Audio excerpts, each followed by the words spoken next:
Thank you so much. And President Trump is meeting with the NATO Secretary General today amid questions about sending weapons to Ukraine. Meanwhile, he's announcing 30% tariffs on Mexico and the EU, two of the nation's largest trading partners. NBC's Julie Sirkin has a story from Washington. And I'm disappointed in President Putin. President Trump in Washington today tackling two issues abroad. First, delivering an ultimatum to Russia, and the war soon or face more financial pain.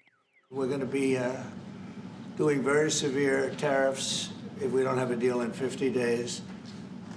Tariffs at about 100%. You'd call them secondary tariffs. Those secondary tariffs would be imposed on countries doing business with Russia, which sells a lot of oil and natural gas around the world. Trump hosting NATO Secretary General Mark Rutte at the White House, also announcing a deal to send Patriot missiles to Ukraine through the European alliance. This is billions of dollars worth of military equipment is going to be purchased from the United States, going to NATO, etc. And that's going to be quickly distributed to the battlefield. The president not shy about his frustration that negotiations with Russian President Vladimir Putin to end the war are going nowhere.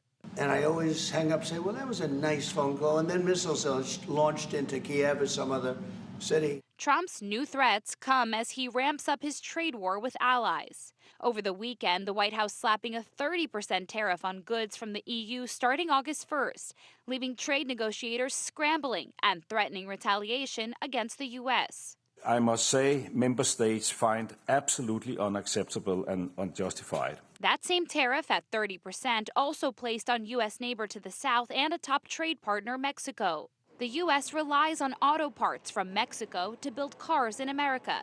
The president warned any retaliation will be met with even higher tariffs. Now here on Capitol Hill, there is a bipartisan effort to sanction Russia. That bill slowly making its way through the Senate. The two people behind that effort, Senators Lindsey Graham and Richard Blumenthal, releasing a statement moments ago applauding the president's announcement today. Their effort that has 85 co-sponsors in the Senate would give the president the power to impose a 500% tariff on some countries that buy Russian oil, gas, and other goods. In Washington, Julie Sirkin, NBC News.